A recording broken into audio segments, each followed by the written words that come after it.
ఈరోజు మన అతిథి. ఆయన గురించి చెప్పాలంటే ఒకప్పుడు ఆయన మత్తు డాక్టర్. ప్రతి సర్జరీలు కూడా వారి యొక్క ముద్ర లేకోకుండా ఆపరేషన్లు అంటూ జరగవన్నమాట. అయితే అనస్థీషియాలో కూడా ఆయనకు చాలా పేరుంది. అయితే అంత ప్రావీణ్యత సాధించిన ఆయన ఎందుకో మోకాల శస్త్రచికిత్సపై ఒక అధ్యయనం చేసి శస్త్రచికిత్స లేకోకుండా ప్లాస్మా థెరపీ ద్వారా ఎటువంటి కుట్లు చిన్న కాటు లేకోకుండా చిన్న ఇంజెక్షన్తోనే మోకాళ్ళ నొప్పులకు చెక్ పెట్టాలనే ఉద్దేశంతో ఇటువైపు మళ్ళారు. ఆయన కదిలించిన అంశం ఏంటి, అసలు ఆయన లక్ష్యం ఏంటి? ఆయనే హైదరాబాద్ చెందిన ఎపియాన్ pain clinic pain specialist doctor Sudheer Dhara గారు ప్రస్తుతం మనతో ఉన్నారు. సార్ నమస్కారం. మీ గురించి విన్నాం సార్. అంటే గతంలో ఒక మత్తు డాక్టర్, అది అనస్థీషియా, మీ భాషలో చెప్పాలంటే అనస్థీషియాకి చాలా డిమాండ్ ఉంటుంది సార్. ఆసుపత్రుల్లో ఎక్కడ ప్రతిరోజు కొన్ని సర్జరీలు జరుగుతూనే ఉంటాయి. అనస్థీషియా లేకపోతే సర్జరీ ఆగిపోయే పరిస్థితి ఉంటుందన్నమాట. అలాంటి చాలా ప్రాధాన్యత గలమైన ఒక అనస్థీషియా ఉద్యోగాన్ని వదిలి అంటే దానికి చెక్ పెట్టి ప్లాస్మా థెరపీ ద్వారా అంటే మోకాళ్ళకు ఎలాంటి శస్త్రచికిత్స లేకోకుండా, ఇప్పుడు మీకు తెలిసి మోకాళ్ళ నొప్పులు అంటే 40 ఏళ్ళు దాటితే 30, ఇప్పుడైతే 30 ఏళ్ళు దాటితేనే 30-35 నుంచే మోకాళ్ళ నొప్పులు వచ్చేస్తున్నాయి. ఇంకా 40 ఏళ్ళు దాటిన వాళ్ళకి మోకాళ్ళ చిప్పలు మార్పిడి అనేది తథ్యం అయిపోయింది అనమాట. పెద్ద ఆపరేషన్ తతంగము ఓపెన్ చేసేస్తున్నారు. చాలా పెద్ద అదొక పెద్ద వ్యాపారం కూడా అయిపోయింది ఇప్పుడు చెప్పాలంటే. అని వాటన్నిటికీ చెక్ పెడుతూ మీరు చిన్న ఇంజెక్షన్ ద్వారా ప్లాస్మా థెరపీ అనే ఒక కొత్త దాన్ని మీరే కనుగొన్నారు అనుకోవచ్చు. దాని ద్వారా నయం చేయడానికి ఈ భాగానికి వచ్చారనమాట. అసలు ఏంటి సార్ అసలు ఆ మార్పిడి ఏంది, నాకు ఒకసారి వివరించండి. అనస్థీషియా అన్నది బేసికలీ మనము ఎంబీబీఎస్ అయిన తర్వాత మనకి ఎండి ఎంఎస్ రెండు ఉంటాయి. ఎండి అంటే ఇప్పుడు ఫిజిషియన్ సైడ్ అనమాట, ఎంఎస్ అంటే సర్జరీ సైడ్. దాంట్లో అనస్థీషియా నాకు సీట్ వచ్చింది. నేను కర్నూలు మెడికల్ కాలేజ్లో ఎంబీబీఎస్ అక్కడే చేశాను కర్నూలులో. తర్వాత పీజీ కూడా అక్కడే అదృష్టం సార్.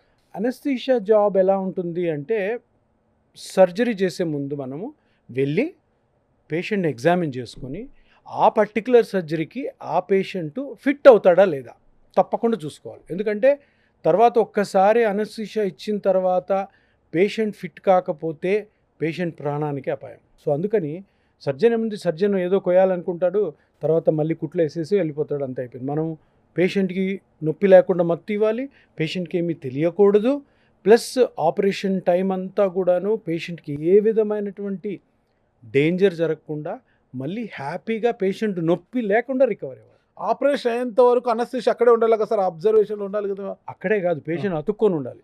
ఓకే. పేషెంట్కి మనకి దూరము నాట్ ఈవెన్ 10 సెంటీమీటర్స్ ఆ టైపులో ఉంటుంది. అంటే ఎంత నువ్వు మెటిక్యులస్గా పేషెంట్ దగ్గరే ఉంటే అంత పేషెంట్ సేఫ్గా ఉంటాడు. ఇప్పుడు పెద్ద పెద్ద గ్యాడ్జెట్స్ అన్నీ వచ్చాయి, అవి ఉన్నా కూడాను నువ్వు పేషెంట్ బ్రీతింగ్ చూసుకుంటూ ఉండాలి. పేషెంట్తో కొన్ని కేసెస్లో పేషెంట్ కంప్లీట్గా మేల్కొని ఉంటాడు, కొన్ని సర్జరీస్లో కంప్లీట్గా పేషెంట్ని మత్తు ఇచ్చేసేయాలి. కానీ ఆ బ్రీతింగ్ చూసుకోవాలి. బ్రీతింగ్తో పాటు హార్ట్ రేటు, బ్లడ్ ప్రెషరు, ఇతర చాలా స్టేటస్ అవన్నీ కూడాను మానిటర్ అక్కడే ఉంటుంది. కాబట్టి పేషెంట్ అతుక్కొనే ఉండాలి, చాలా దగ్గర ఉండాలి. ఎందుకు ఇంత మెటిక్యులస్గా పేషెంట్ మానిటర్ చేయాలి అంటే, అనస్థీషియా డాక్టర్కి ఏదన్నా క్రిటికల్ పాయింట్ సర్జరీ మధ్యలో వస్తే ఉన్న టైము 30 సెకండ్స్ మాత్రం. అంటే సడన్గా పేషెంట్కి ఏదైనా ప్రాబ్లం వస్తుంది అంటే నువ్వు ఈ 30 సెకండ్లలోనే రియాక్ట్ అయ్యి నువ్వు దాన్ని కానీ కరెక్ట్ చేయకపోతే పేషెంట్ చనిపోతాడు. ఇప్పుడు సర్జరీ చేసే డాక్టర్ ఉన్నారు, ఆయనకి ఏదో ప్రాబ్లం వచ్చింది లోపల, అబ్డామన్ ఓపెన్ చేశారు, సర్జరీ చేస్తున్నారు, ఏదో బ్లడ్ వెజల్ కట్ అయింది. సో బ్లడ్ వెజల్ పట్టుకొని బ్లీడింగ్ కాకుండా అట్లా ఒత్తి పెట్టి అరగంట వరకు టైం ఉంటుంది, వాళ్ళకి గంట కూడా ఉండొచ్చు. వేరే సర్జన్ పిలిపించుకొని, సరే సార్ నాకు ప్రాబ్లం ఉంది మీరు కూడా రండి అని ఒక సీనియర్ సర్జన్ పిలిపించుకొని చేయడానికి టైం ఉంటుంది. అనస్థీషియాలో టైం ఉండదు. అంటే ఆ 30 సెకండ్లలో లేదంటే 1 మినిట్లో నువ్వు ఇమీడియట్గా రియాక్ట్ కాకపోతే పేషెంట్ చనిపోతాడు. 1 మినిట్ మీన్స్ 60 సెకండ్లు అంతే. 60 సెకండ్ల కంటే ఎక్కువ టైం ఇవ్వదు. అందుకనే మనం అంత దగ్గరగా ఉండాలి, అంత కేర్ఫుల్గా విజిలెంట్గా ఉండాలి. అదర్వైజ్ ఇది ఇష్యూ జరిగిందా సార్? ఇట్లా చాలా జరుగుతాయి. ఓకే. చాలా మీరు ఫేస్ చేశారా? నేను కొన్ని 100 చేసుంటాను, కొన్ని వేల అనస్థీషియా ఇచ్చిన వాటిలో కొన్ని 100 సార్లు జరిగింది. కర్నూలులో నాకు చాలాసార్లు జరిగింది. కర్నూలు లాంటి చిన్న ఊర్లో అప్పుడు చిన్న ఊరు, ఇప్పుడు పెద్ద ఊరు అయిపోయింది. చాలా పెద్ద సిటీ. మేము పొద్దున్న 5 గంటలకి ఎవరో నా ఫ్రెండ్ న్యూరో సర్జన్ ఉంటాడు, లామినెక్టమీ అని పిలుస్తుంటాడు. కొన్ని జరిగాయి ఇట్లాంటివి. సో ఎవరుంటారు అక్కడ? సర్జన్ ఉంటాడు, నేనుంటాను. పొద్దున్న 5 గంటలకి 4 గంటలకు లేసి వెళ్తుండేవాళ్ళు. ఒక నర్స్ ఉంటుంది, ఇంకొక చిన్న నర్సో లేదంటే ఒక బాయ్ ఉంటాడు, అంతే. అంటే ఆ సిచ్యువేషన్ చూడండి ఎట్లా. ఆ సిచ్యువేషన్లో నేను అనస్థీషియా ఇచ్చి సర్జరీ చేసే ముందు కానీ, అనస్థీషియా ఇచ్చిన తర్వాత సర్జన్ ఆపరేషన్ స్టార్ట్ చేసిన తర్వాత కానీ ఏదైనా ప్రాబ్లం వస్తే ఆ టైంలో ఎవరు రారు. హాస్పిటల్లో వేరే సర్జరీస్ జరగవు, హాస్పిటల్లో వేరే స్టాఫ్ అందుబాటులో ఉంటారు. అందరూ కూడా నిద్రావస్థలోనో లేదంటే ఎమర్జెన్సీగా కొంతమంది డాక్టర్లు, కొంతమంది నర్సులు ఉంటారు. అటువంటి సిచ్యుయేషన్స్లో కూడాను మనకి అటువంటి సిచ్యుయేషన్స్ వచ్చాయి. దాంట్లో కూడాను దేవుడి దయ వల్ల బయటపడ్డాం. పేషెంట్స్ కూడా హ్యాపీగా బయటపడ్డాం. అంటే ఇవంతా కూడాను మన ట్రైనింగ్ మీద డిపెండెంట్. మనం ఎంత కాషియస్గా పేషెంట్ మానిటర్ చేస్తున్నాము. కొన్ని హండ్రెడ్స్ జరుగుంటాయి కానీ అందరూ టచ్ వుడ్ ఎప్పుడు కూడా ఎటువంటి ప్రాబ్లం లేవు సార్. ఎప్పుడు జరగలేదు. మీరు మత్తు ఇంజెక్షన్ ఇచ్చిన తర్వాత అటు ఇటు అయ్యి కొన్ని వేల కేసుల్లో టచ్ వుడ్ ఇప్పటి వరకు ఒక్క డెత్ కూడా కాలేదు. అఫ్ కోర్స్ నేను అనస్థీషియా ఆపేసి దగ్గర 10 సంవత్సరాలు 15 సంవత్సరాల పైన పట్టింది. Okay sir. ఇక అనస్థీషియా నుంచి ఎందుకు దీనికి డైవర్ట్ అయ్యారు అని తెలుసుకునే ముందు మనకు మీ కుటుంబ నేపథ్యం గురించి కావాలి సార్. నాన్న అమ్మ పేర్లు ఏంటి, మీరు ఎంతమంది సంతానం, ఎక్కడ మీ స్వగ్రామం మీద, ఎక్కడ చదువుకున్నారు, ఈ నేపథ్యం కాదు సార్. నాన్నగారు ఇంజనీరు, ఇరిగేషన్ డిపార్ట్మెంట్లో. ఇరిగేషన్ నాన్నగారు చదివిందేమో వరంగల్లో ఆ కాలంలో. ఓకే. ఇప్పుడు ఎన్ఐటి అయింది కదా, ఆయన బీటెక్ స్టూడెంట్ అప్పుడు ఆ కాలంలో. అప్పట్లోనే. తర్వాత ఎక్కువ సర్వీస్ శ్రీశైలంలో చేశారు. సో మేము మా ఊహ తెలిసేసరికి మేము శ్రీశైలంలో ఉన్నాం. ఫాదర్కి ట్రాన్స్ఫర్స్ ఎక్కువ అవుతుండేవి. సో ఆల్ ఓవర్ ఆంధ్రప్రదేశ్ అంతా తిరిగారు. అప్పుడు ఆంధ్రప్రదేశ్, తెలంగాణ. శ్రీశైలం ప్రాజెక్ట్ చేసేవారేమో. శ్రీశైలం ప్రాజెక్ట్లోనే ఎక్కువ సంవత్సరాలు. మా ఊహ తెలిసింది శ్రీశైలం ప్రాజెక్టే. అక్కడే స్కూలింగ్ అయింది. మళ్ళీ మెడిసిన్లో సీట్ ఏమో కర్నూలు మెడికల్ కాలేజ్ వచ్చింది. కర్నూలు మెడికల్ కాలేజ్ని ఎండీ చేశాను. ఎండీ చేసిన తర్వాత కర్నూలులోనే పెళ్లి చేసుకున్నాను. పెళ్లి చేసుకున్న తర్వాత మధ్యలో హైదరాబాద్కి ఈ పెయిన్ మెడిసిన్ కోసం, ఈ ప్లాస్మా థెరపీ కోసం వచ్చాను. నేను మళ్ళీ ఇప్పుడు అలా కంటిన్యూ చేస్తున్నాను. Love marriage sir? Love marriage. ఎక్కడ సార్? కర్నూలులోనే. మా జూనియర్ డాక్టర్ శ్రీలత, తను radiologist. Okay okay sir. So వాళ్ళది అంటే తను పుట్టి పెరిగింది హైదరాబాద్లో అయినా చాగల్మరి అనమాట. అది కూడా నంద్యాల జిల్లా చాగల్మరి దగ్గర మూడురాళ్ళపల్లి అని. డాక్టర్ కామని మిమ్మల్ని కాలేజీకి పంపిస్తే మీరు అమ్మాయికి సైట్లు కొట్టాం. ప్రశాంతంగా జరిగితే చేసింగ్ అవన్నీ ఏమన్నా కొంచెం వైలెంట్ లవ్ మ్యారేజ్. అది వైలెంట్ లవ్ మ్యారేజ్ ఉందన్నమాట. వైలెన్స్ అంటే కొన్ని ఏళ్ల తర్వాత వెనక్కి తిరిగి చూస్తే ఒక స్టోరీ ఉంది మనకి. దాని మీద సపరేట్ స్టోరీ చేయాలి సార్. కిడ్స్ ఎంతమంది సార్? నాకు ఒకడు సార్ మెడిసిన్ చేస్తున్నాడు చెన్నై సార్. ఒకరిని పెంచడానికి వద్దు అనుకున్నారా? ఇప్పుడు లవ్ మ్యారేజ్ లో ఒక నెగిటివ్ ఏంటంటే సార్, అటు వాళ్ళు రారు, ఇటు వాళ్ళు రారు. ఓకే. పిల్లల్ని పెంచాలంటే భయం పడుతుంది. అంటే మీరు పెళ్ళైనాక అటు ఇటు రాలేదు సార్? ఎవరు రారు సార్. రాలేదు. ఎందుకనే కదా వైలెంట్ అంటే. కొన్ని మ్యారేజెస్ అట్లుంటాయి, చాలా సంవత్సరాలు పడుతుంది రావడానికి. తర్వాత కూడా అంత ఇష్టంగా రాకపోవచ్చు. ఇంకా వాళ్ళ వైపు అంటే రాకపోవచ్చు. మీ వైపు ఎందుకు రాలేదు? మా వైపు రాకపోవడానికి కారణం ఏంటంటే వాళ్ళు కొంచెం దూరంగా ఉంటారు. సో బేసికలీ ఎలా ఉంటుందంటే, మా వాళ్ళు వస్తే మా వైఫ్కి నచ్చకపోవచ్చు, మా వాళ్ళు వస్తే నాకు నచ్చకపోవచ్చు అన్న కాంప్లెక్సిటీలో మేము రెండు ఫ్యామిలీని కూడా ఎక్కువ ఇన్వాల్వ్ కానివ్వలేదు. ఇండివిజువల్గానే ఉన్నాం. మరి ఎక్కడ చేసుకున్నారు సార్ మ్యారేజ్? మీరు మ్యారేజ్ హైదరాబాద్లో చేసుకున్నాం. Hyderabad registered marriage sir? Registered marriage. Okay. అంతా హ్యాపీ. ఇప్పుడు కొడుకు ఎప్పుడైనా చెప్తుంటారు సార్ మీరు లవ్ స్టోరీ అంతా కూడా? కొడుక్కి చెప్పం, వాడికి తెలుసు. ఇప్పుడు కొడుకు లవ్ చేస్తే ఏంటి సార్ పరిస్థితి? లవ్వే చేస్తాడు వాడు. లవ్వే చేస్తాడు సార్? చైనా చేసుకోడు. ఎక్కడ చదువుతాడు సార్ ఇప్పుడు? చెన్నైలో చదువుతున్నాడు. చెన్నైలో స్పెషలైజేషన్ సార్? లేదు, ఎంబీబీఎస్ చదువుతాడు. ఇప్పుడు మెడిసిన్ ఫోర్త్ ఇయర్. ఒకవేళ మెడిసిన్ అయిపోయి పీజీ అయిపోయి ఎక్కడో ఒక పేదింటి అమ్మాయిని చూసి మీ కొడుకు నచ్చితే పెళ్లి చేస్తారా? అదే ఇప్పుడు పాయింట్ ఏంటంటే, ఇప్పుడు మేము లవ్ మ్యారేజ్ చేసుకున్నాం. లవ్ మ్యారేజ్ చేసుకున్న తర్వాత అరేంజ్ మ్యారేజ్లో లేని కష్టాలు, అరేంజ్ మ్యారేజ్లో మేము చూడని సుఖాలు, ఇవన్నీ కూడా మాకు తెలుసు. విషయం ఏంటంటే, మా అబ్బాయి లవ్ మ్యారేజ్ చేసుకుంటున్నాడు అంటే వాడికి ఎట్లా గైడ్ చేయాలో నాకు తెలుసు. సో రేపొద్దున వాడు పెళ్లి చేసుకున్నాడు అంటే, పేదింటి అమ్మాయిని పెళ్లి చేసుకున్నా, రిచ్ అమ్మాయిని పెళ్లి చేసుకున్నా వాడే బాధపడాల్సింది. సో వాడికి ముందు నుంచి కూడా మేము ట్రైనింగ్ ఇవ్వచ్చు. ఎవరైనా పెళ్లి చేసుకో, బట్ మీ పెళ్లిలోకి మేము తల దూర్చము, చచ్చినా నిన్ను అపోజ్ చేయము, లేదంటే మాకు నచ్చిన సంబంధం మేము ఎప్పుడు నీకు చెప్పము. సో పేదమ్మాయి కాదు, ఏ క్యాస్ట్ అమ్మాయిని కానీ, ఏ రిలీజియన్ అమ్మాయిని చేసుకున్నా కూడాను తను తనతో ఉండాలి, దానికి తగ్గ ప్లానింగ్ చేసుకుంటే మాకేం అభ్యంతరం లేదు. ఎప్పుడు కూడా ఆ అబ్బాయి పెళ్ళిలో, నా కొడుకు పెళ్ళిలో మా ప్రమేయం ఎట్టి పరిస్థితులు ఉండదు. ఎందుకంటే అలా ప్రమేయం చేసినవన్నీ కూడా బ్యాడ్ అవుతాయి. ఇప్పుడు అత్తామామలు ఇన్వాల్వ్ అవ్వడం, అమ్మా నాన్నలు ఇన్వాల్వ్ అవ్వడం, వాళ్ళని ఏదో సాధించడం, మాకు తెలిసినట్టే మీరు ఉండాలి అనుకున్నవన్నీ కూడా మేము జయించి బయటపడ్డాం. ఇప్పుడు అంతే కదా, మాకు లేదు, మీరు లేసన్ అది చదువుకున్నారు సపోర్ట్ already. లేదు.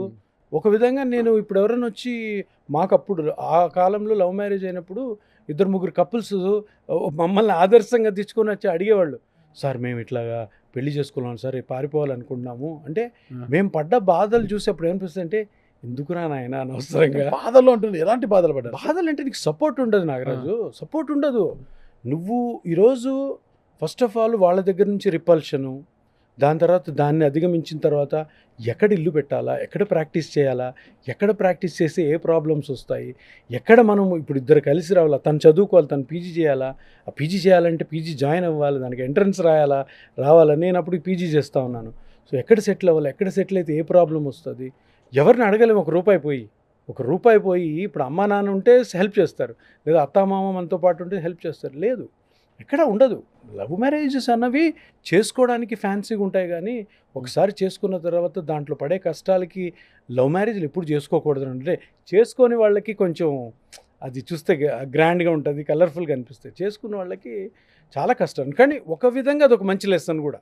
కానీ లవ్ మ్యారేజ్ ఎక్కువ డైవర్స్ అవుతుంటాయి కదా సార్, తొందరగా అన్నీ అవుతాయి. దిస్ అండర్స్టాండింగ్ లేదనుకోండి, ఏ మ్యారేజ్ అయినా ఫటాఫంచలైపోతుంది. అండర్స్టాండింగ్ లేకపోవడానికి ఎన్నో కారణాలు ఉంటాయి. వాళ్ళల్లోనే అర్థం లేకపోవడం, అంటే ఒకరినొకరు అర్థం చేసుకోలేకపోవడము, ఎక్స్టర్నల్ ఎఫెక్ట్స్, బంధువులు. ఎక్కువ మందికి డైవర్స్ అవ్వడానికి మెయిన్ రీజన్ బంధువులు, అత్తామామలు, వీళ్ళు. ఎందుకంటే వాళ్ళ ప్రకారం ఉండాలని మనల్ని అనుకుంటారు కదా పిల్లల్ని, అప్పుడు స్మాష్ అయిపోతాయి. ఓకే సార్, మీ కొడుకు అదృష్టవంతుడు, ఎలాంటి ఐడెంటిటీ లేకోకుండా ఎవరైనా ఇష్టపడితే పెళ్లి చేస్తారు, అలాంటి పేరెంట్స్ ఉన్నారు హ్యాపీ సార్. ఒకసారి మన రిటర్న్ వస్తే నాన్నగారి పేరు ఏమన్నారు సార్? నాగభూషణం. అమ్మగారి పేరు ఇందిరా. అమ్మగారు లేరు, చనిపోయారు. నాన్నగారు ఉన్నారు. ఓకే, అయితే ఓవరాల్ గా మీరు చూసుకుంటే సున్నిపేట మీ స్వగ్రామం. సున్నిపేట. ఎంతమంది సార్? అన్నలు 2 ఉన్నారు నాకు, ఒక చెల్లి. అందరు సెటిల్ అయిపోయారు.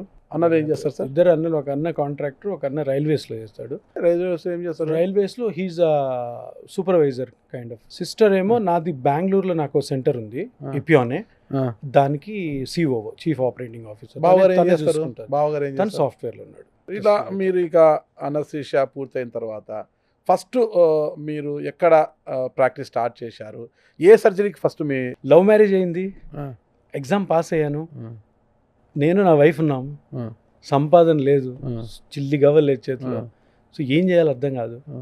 సో అప్పుడు నేను ఎండి చేస్తున్న రోజుల్లో ఒక డాక్టర్ ఉన్నారు, నన్ను చూస్తుండేవాడు పీజీలో, కొంచెం యాక్టివ్గా, పెద్ద సీనియర్స్ లేకపోయిన అనస్థిషిస్ట్, వీళ్ళు ధైర్యమైన అనస్థిస్ట్ అని.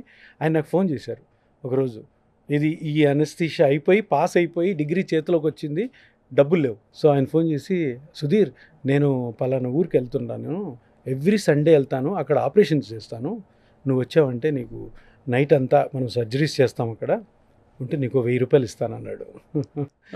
ఒక సర్జరీ అంటే మొత్తం ఆ రోజు ఒక 4-5 జరుగుతాయి. సో పొద్దున్న వెళ్ళి ఆయన చెప్పిన చోటుకి వెళ్తే, సాయంత్రం ఒక కారులో అందరం బయలుదేరి, పత్తికొండ, అది ఊరు, పత్తికొండ, అక్కడికి వెళ్ళి ఆయన క్లినిక్ రన్ చేసి ఒక 4-5 సర్జరీలు చేసిన తర్వాత హెర్నియా, తర్వాత హిస్టెక్టమీ, లేదంటే అపెండిక్స్, ఇట్లాంటి చిన్న చిన్న సర్జరీస్, హెమరాయిడ్స్, ఆ సర్జరీస్ చేసి అలాగా అది స్టార్ట్ అయింది అనమాట. నాకు ఆ రోజుల్లో ఒక నైట్ మేబీ 24 hours నేను కష్టపడితే నాకు 1000 రూపాయలు వచ్చింది. Thank you sir. మొత్తం మీద ఏ కీళ్ళ నొప్పులకైనా, ఏ మోకాల నొప్పులకైనా ప్లాస్మా థెరపీనే సురక్షితం అంటారు. The best. అంటే ఈ నమ్మకం అన్నది ప్రజల్లోకి వెళ్ళిన రోజు మన హ్యూమన్ కైండ్ అంతా కూడా బెటర్ వేలో పోతుంది. ఓకే, అనవసరంగా సర్జరీస్కి వెళ్ళకూడదు. ఓకే సార్, అందరు నమ్మాలి, సర్జరీ చేసే డాక్టర్లు కూడా నమ్మాలి. నమ్మినప్పుడు ప్రతి ఒక్కరు చేయండి, కరెక్ట్ పద్ధతిలో చేయండి, మంచి చేయండి మనుషులకి. ఎందుకు అంత పెద్ద పెద్ద సర్జరీస్కి వెళ్ళడం? సర్జరీ అవసరమైతే తప్పకుండా పోవాలి. సర్జరీ అవసరం లేనప్పుడు కూడా అందరినీ సర్జరీకి తీసుకెళ్ళడం, అది నమ్మడం ప్రజలు అన్నది తప్పు. దాని నుంచి బయటపడాలన్నదే ఈ ప్లాస్మా థెరపీ యొక్క ముఖ్య ఉద్దేశం. ఓకే, ఇది అండి మన ప్లాస్మా థెరపీ సృష్టికర్త అయిన డాక్టర్ సుధీర్ ధారా గారి యొక్క నేపథ్యము అండ్ ప్లాస్మా థెరపీకి ఉన్న ప్రాధాన్యత ఇది.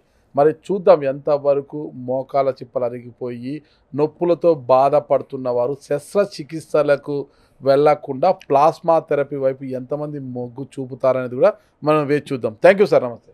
సార్